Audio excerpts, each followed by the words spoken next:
Merci Madame la Présidente et Monsieur le Vice-président.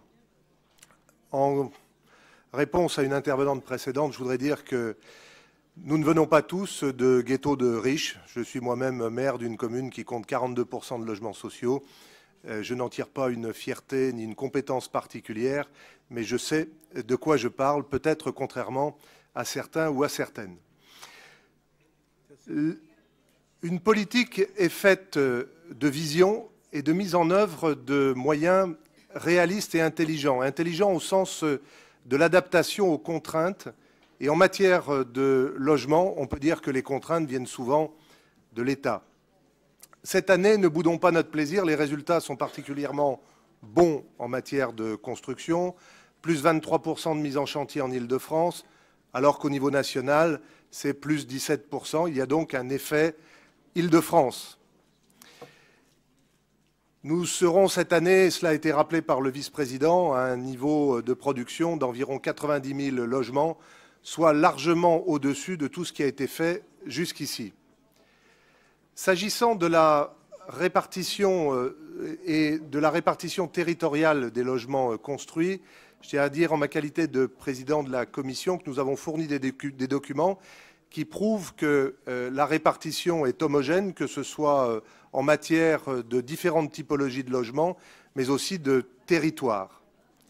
Je vous parlais d'adaptation ou d'intelligence adaptative. C'est bien entendu faire référence tout d'abord au contexte de l'environnement administratif et de l'évolution des compétences des collectivités. Oui, nous ne nous sommes pas substitués à d'autres. Je fais référence au fait métropolitain. C'est comme cela et nous n'avons aucune intention de changer. C'est aussi l'adaptation au contexte particulier du financement des opérations NPNRU. Cela a été largement rappelé. L'engagement est toujours le même, de 250 millions d'euros à terme. Mais bien entendu, nous avons à faire face aux résultats des missions de préfiguration et des commissions d'engagement. Et c'est pour cela que l'engagement sera d'environ 20 millions d'euros cette année. L'adaptation, c'est aussi, et là je ne partage pas l'avis que certains ont exprimé, qui est de mettre en place la fongibilité en matière des d'actions différenciées au plan comptable dans les secteurs du logement social et du logement jeune et étudiant. C'est vrai, et cela a été rappelé par le vice-président, que la demande des opérateurs de terrain, c'est de pouvoir disposer de plus de souplesse à ce niveau pour faire face aux grandes opérations qu'on leur demande de monter. Mais je vous ai parlé aussi de vision. C'est la poursuite, bien entendu, du dispositif qui vise à concentrer les efforts en faveur du logement social sur les territoires qui en sont le moins pourvus.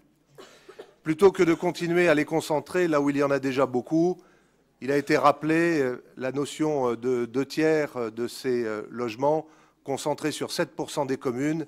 Et on pourrait aggraver le chiffre si on disait qu'à l'intérieur des communes, c'est souvent sur des parcelles plus réduites que l'ensemble de ces logements sont construits.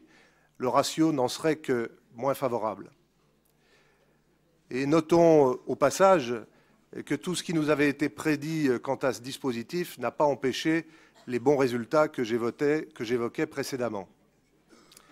Notre vision, c'est aussi pour nous la production de foncier aménageable sur une large échelle. Je rappelle ici l'action et la politique qui sont conduites à l'établissement public et foncier.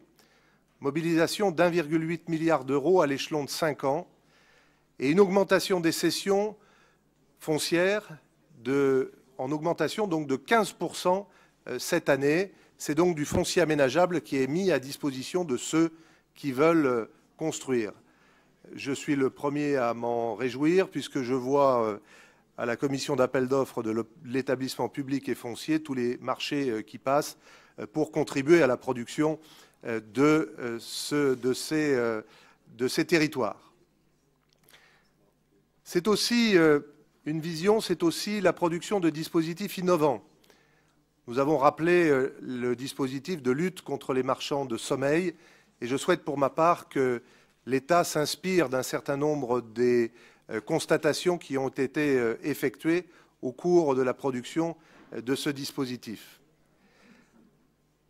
C'est aussi, en termes de vision, et cela a été rappelé, la coordination entre les différents dispositifs. C'est bien entendu le rappel du dispositif qui est porté par le secteur de l'aménagement, initialement par Chantal Joanneau et maintenant par Jean-Philippe Dugouin. Je veux parler des 100 quartiers innovants. On voit le succès de ce dispositif. C'est aussi, en matière d'innovation, la mobilisation du foncier de la région. Le foncier de la région est évidemment le foncier des lycées. Nous avons commencé une réflexion à ce niveau pour pouvoir mobiliser certaines des enveloppes foncières, bien entendu en accord avec les maires et les acteurs de ces territoires et lycées.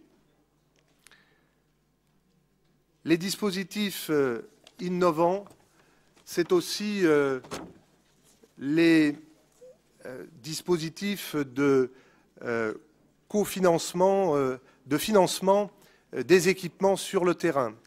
Nous avons vu le succès des contrats d'aménagement régionaux. C'est ce dont ont besoin les maires et les acteurs de terrain pour pouvoir assurer aux populations qu'ils souhaitent accueillir un niveau d'équipement satisfaisant. Alors oui, Monsieur le Vice-président, Madame la Présidente, merci de continuer dans cette voie qui est faite de vision, mais qui est faite également de pragmatisme intelligent pour que les maires, les opérateurs aient encore et longtemps d'avoir envie de construire. Il ne s'agit évidemment pas de chansons, mais de construction.